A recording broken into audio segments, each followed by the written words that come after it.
महोदय, ये अलग अलग विभाग में काम करते हैं और जो सूचना है कि इनको न्यूनतम मजदूरी के हिसाब से ही इनके पारिश्रमिक का भुगतान किया जाता है। कहीं भी न्यूनतम मजदूरी से कम भुगतान की सूचना नहीं है। अगर माननीय सदस्य देंगे किस विभाग में कहाँ हो रहा है तो हम उसको देखेंगे।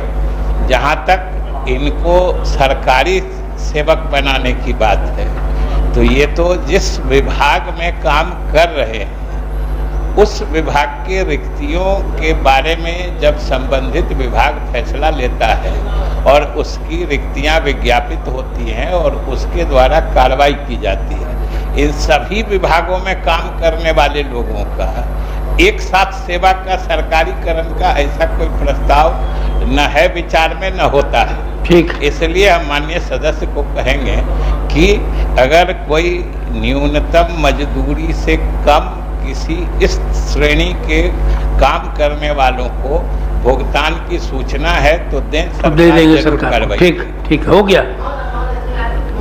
मैं चाहता हूं कि मुझे बोलने दिया जाए। हाँ, बोलिए बोलिए बोलिए बोलिए।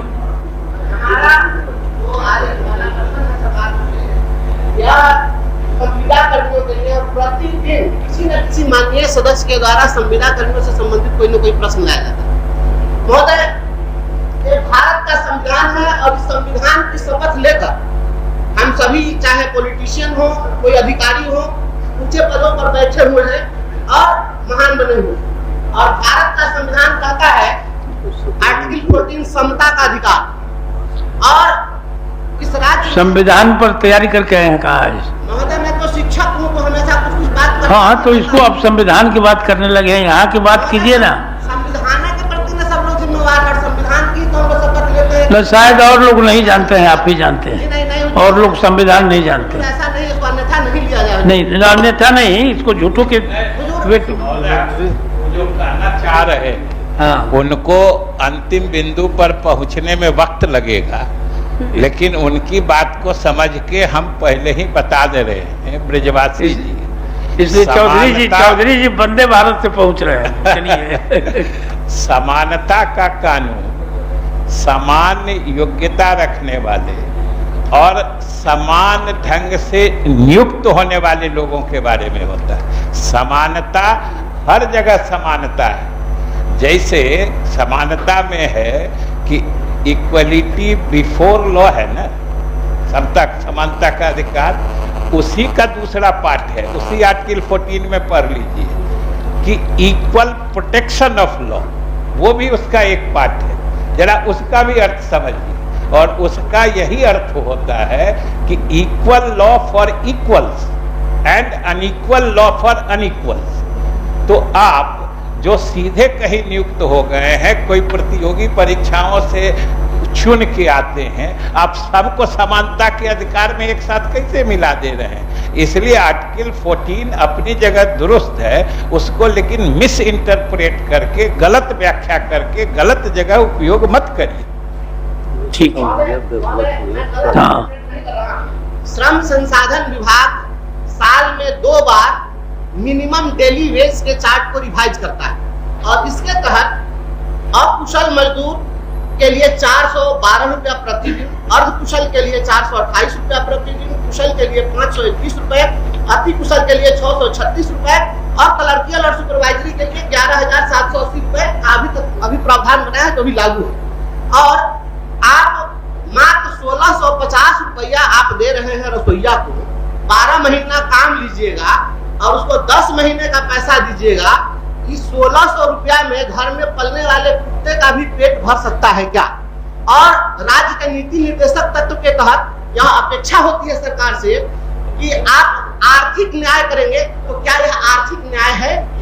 आप रात्रि प्रहरी को 5000 रुपया देते हैं, पुलिस को पूरा स्केल देते हैं, तो आप पुलिस पर कर्मचारियों की तुलना कुत्ता से कर रहे हैं क्या? नहीं, कर्मचारी नहीं कर रहा हूं महोदय, मैं इसको निकालिए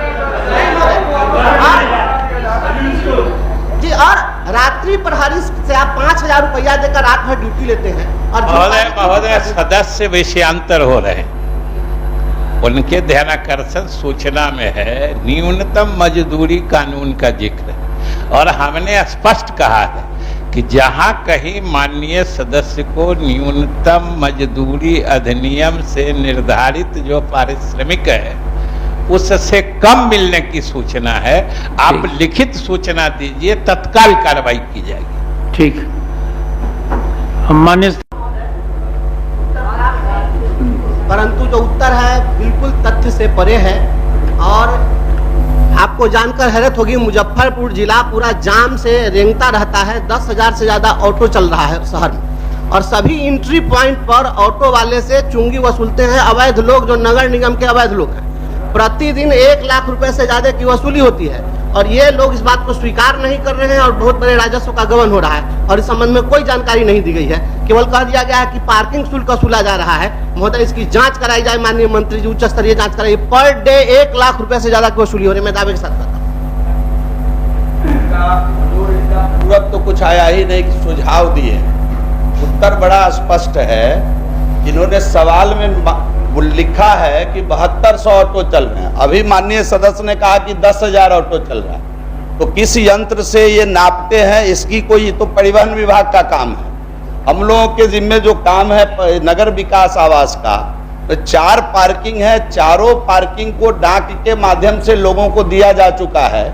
जो उच्च बोली लगाने वाले थे उनको ये दिया जा चुका है और वो अपना नियमित काम कर रहे हैं। तो और अभी हम लोग ICCC integrated control and control command centre के माध्यम से हम शहर को देखते हुए कि कहाँ जाम लग रहा है, किस प्रकार इससे निजात दिलाया जाए, ये सब काम नगर विकास आवास कर रहा है। लेकिन माननीय सदस्य ने सुझाव जो दिया है, सरकार उसको ग्रहण करती है, उस पर विचार करेगी। पूरा कोई उनका था नहीं। पूरा यही बता दिया जाए कि इसमें तो कह रहा है पार्किंग। इस प्रश्न में है 7200 ऑटो चलता है, तो माननीय मंत्री ने सवाल का जवाब ये नहीं दिया कि 7200 या 72 ऑटो चलता है। आपका क्या सर्वेक्षण है? आप कितने लोगों को परमिट दिया है, कितना वसूली? आप पार्किंग में 4 पार्किंग को दिया है, तो वह 4 पार्किंग से वसूली क्या होता है, ये तो सदन जानना चाहती है। सभापति महोदय, 4 पार्किंग से वसूली कितना होता है, ये प्रश्न का हिस्सा नहीं है। माननीय सदस्य को अगर इसकी चिंता है तो अलग से प्रश्न लाएंगे, हम इसका जवाब दे देंगे कि कितने में डाक किया गया है और इसकी वसूली कितना है। ये माननीय सदस्य को जरूर हम इसका उत्तर दे देंगे, अलग से अगर प्रश्न लाएंगे तो। और जहां तक निबंधन का सवाल है, तो ऑटो या गाड़ी का निबंधन परिवहन विभाग का काम है, ये नगर विकास आवास का काम नहीं है। नगर विकास का जो काम है उसमें हमने 4 जगह चिन्हित करके ऑटो पड़ाव बनाया है और उच्च बोली डाक के माध्यम से हमने ट्रांसपेरेंसी के साथ उच्च बोली लगाने वाले को ये हमने सौंपा है और वो अपना काम नियमित रूप से कर रहे हैं। इसके अतिरिक्त अगर कोई सुझाव होगा विभाग से संबंधित तो विभाग उसको ग्रहण करे। महोदय 1 मिनट, आप इस बात को तो क्लियर कर दीजिए कि आपके शहर के एंट्री पॉइंट पर पैसे की वसूली होती है या नहीं होती है। और जहां तक बात है 7200 की, तो जिला स्तरीय मीटिंग में आपका DTO ने इस बात को स्वीकार किया था कि 7200 ऑटो हमारे यहाँ रजिस्टर्ड है और उसके अतिरिक्त भी बहुत सारे अवैध चलते हैं ऑटो। इसके आधार पर हमने कहा कि 10,000 से अधिक चलता है। तो इस बात को और चुंगी के नाम पर जो वसूली हो रही है, इसको यह बहुत बड़ा मामला है, इसको महोदय जांच करवाइए और इसको देखिए। सभापति महोदय, नगर विकास के द्वारा किसी प्रकार का कोई चुंगी, कोई प्रवेश टैक्स, कोई ऑक्ट्राई नहीं लिया जाता है। ठीक, इसलिए ये संबंधित विषय ही नहीं है हमारा। और उनका जो सुझाव है माननीय सदस्य का, सरकार ग्रहण करेगी और उस पर विचार करेगी।